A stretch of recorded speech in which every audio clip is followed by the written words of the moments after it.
Mas antes, se inscreva no canal e me ajude a crescer e levar conhecimento útil e de relevância sobre saúde e ciência para todos.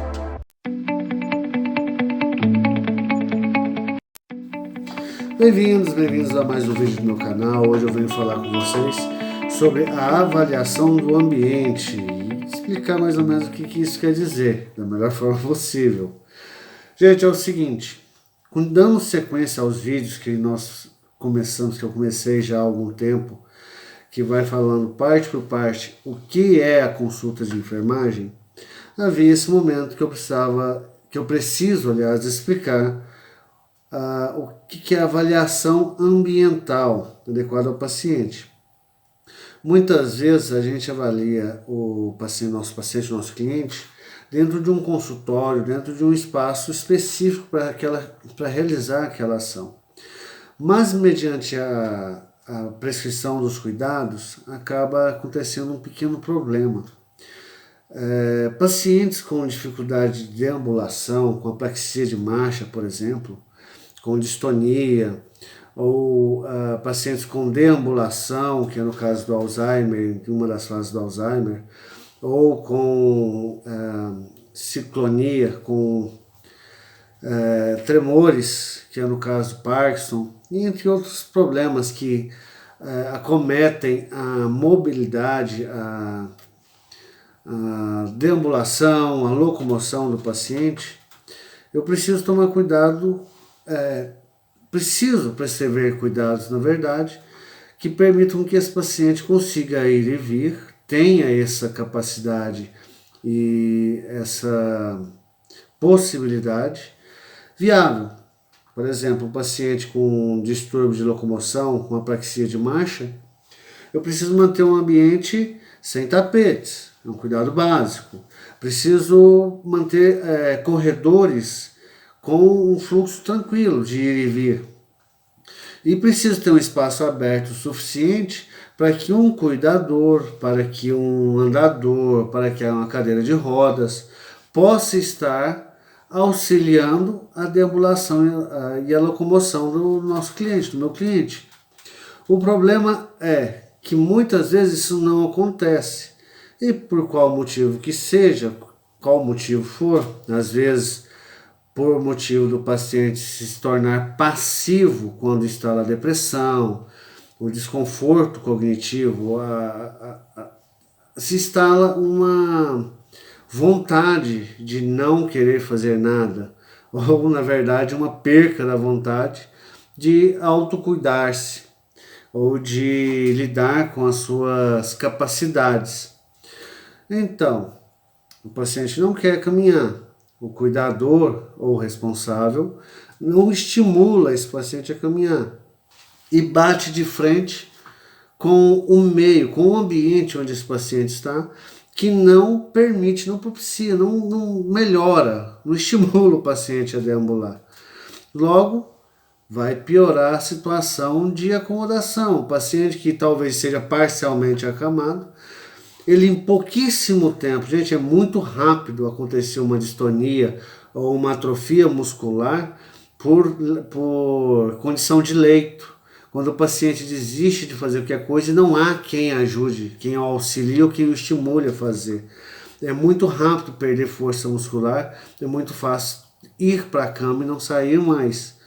Então, quando eu avalio o ambiente, eu preciso prescrever cuidados que permitam a esse paciente ter facilidade para a deambulação, para que haja facilidade para que os cuidadores e os responsáveis possam auxiliar esse paciente. Então eu já tenho um motivo de importância para que eu avalie o ambiente. Mais do que isso, pacientes idosos ou imunossuprimidos ou imunosuprimidos quando há supressão, seja medicamentosa, imunodeprimidos quando acontece por um fator ou genético ou salutar mesmo, às vezes envolvendo algumas doenças que causam a baixa imunidade. Nesse interim, já que a gente já falou de doenças prévias e de histórico familiar, e até com referência à medicação, que também promove às vezes a imunodeficiência ou a imunossupressão, eu tenho que pensar que o ambiente do paciente, óbvio, sempre tem que ser limpo, sempre tem que ser arejado. Porém, em algumas condições, do mesmo jeito, a história do paciente prévia, às vezes por Alzheimer, a família demora um tempo a identificar, às vezes por demência senil ou por algum outro tipo de deficiência cognitiva, ou até por hábitos mesmo, por costume, e às vezes nem sempre está relacionado a uma doença, é só porque não é porque não é comum para todos que de fato seja um agravo propriamente dito. Mas a gente tem muito paciente que chega a uma certa idade sendo considerado um acumulador, um exemplo. E quando eu chego num ambiente onde o paciente ou a família se diz colecionadora, mas enche de cacareco, aquilo pode ser um espaço para proliferação de pragas como inseto, pulga, carrapato, baratas, dependendo do tipo de coleção, com papéis, ácaros, que vão trazer algum agravo à saúde. Existem coleções que podem servir de criador para mosquitos, e a gente sabe que na nossa região tropical aqui acontece muito problema relacionado à dengue, tem a febre amarela, zika, chikungunya, tudo isso transmitido por mosquitos que estão em ambientes que pode proliferar. Acredito ou não, se for água acumulada dentro de casa também permite o criador de mosquito.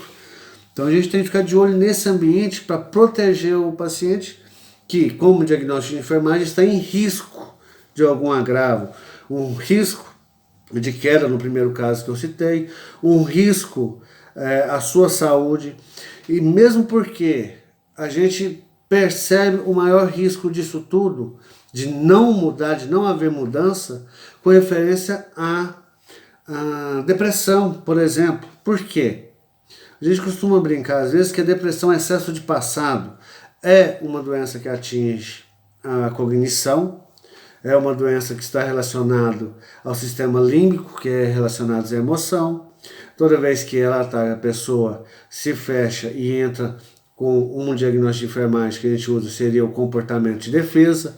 Ele pode ficar agressivo, ele pode ficar retraído, ele pode se ocultar, mas o ambiente preservado do jeito que está também pode piorar as coisas, porque se é excesso de passado relacionado a um luto de uma fase, eu já falei em alguns vídeos anteriores falando do luto de fase a fase, quando a criança deixa de ser criança para ser um adolescente, o adolescente passa pelas fases do luto, lá aquelas fases de aceitação, de negação, tudo, ele passa por aquela fase com referência à criança, onde alguns filósofos dizem que nós passamos por várias mortes durante a vida.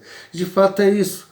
E quando chega uma pessoa que está num estado quase acamado, como eu falei, com uma apraxia de marcha, ou com uma grande possibilidade de vários riscos à sua saúde, à sua integridade, à sua manutenção de autocuidados, alimentar, tudo isso, ele deixa de ser a pessoa proativa ou ativa que era antes, para ser aquela pessoa que semi-dependente ou dependente agora, vai passar pelas fases do luto, e o ambiente preservado do jeito que era pode prejudicar.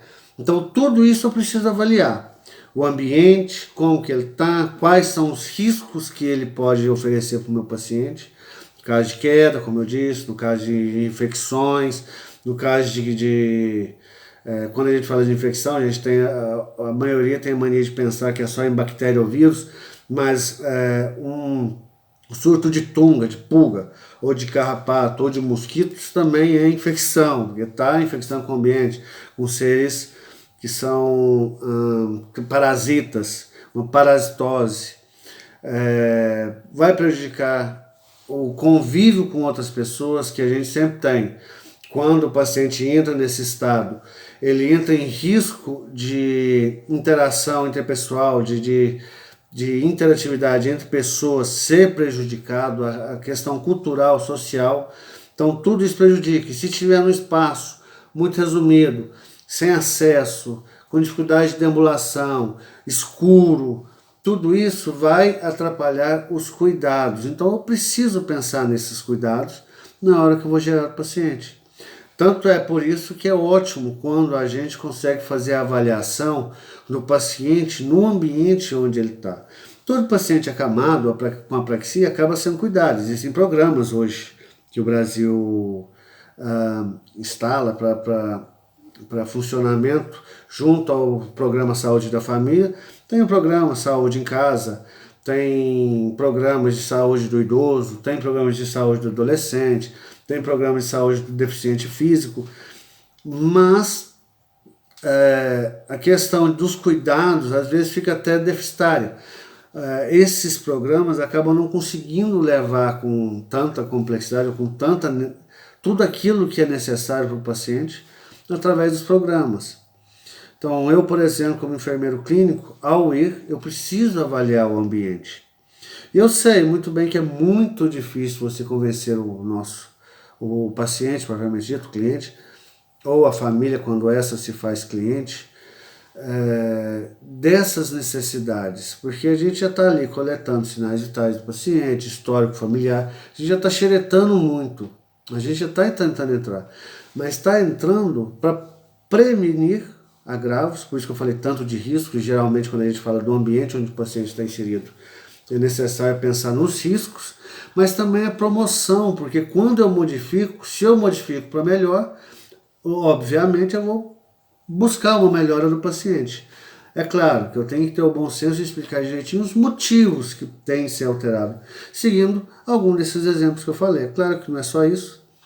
A futuro, em breve eu vou estar lançando vídeos para os diagnósticos, pegar cada um dos diagnósticos de enfermagem que está contido. Eu vou utilizar a NANDA, né, a Nurse Administration. Todavia, é sempre importante lembrar desse espaço e tudo isso que compõe. Você que é profissional de saúde, profissional de enfermagem, que está se formando recentemente, entendendo a sistematização, pense nisso. Porque muitos de nós não vamos trabalhar no serviço como eu faço, serviço domiciliar. Há sempre aquele que vai trabalhar também no serviço intra-hospitalar.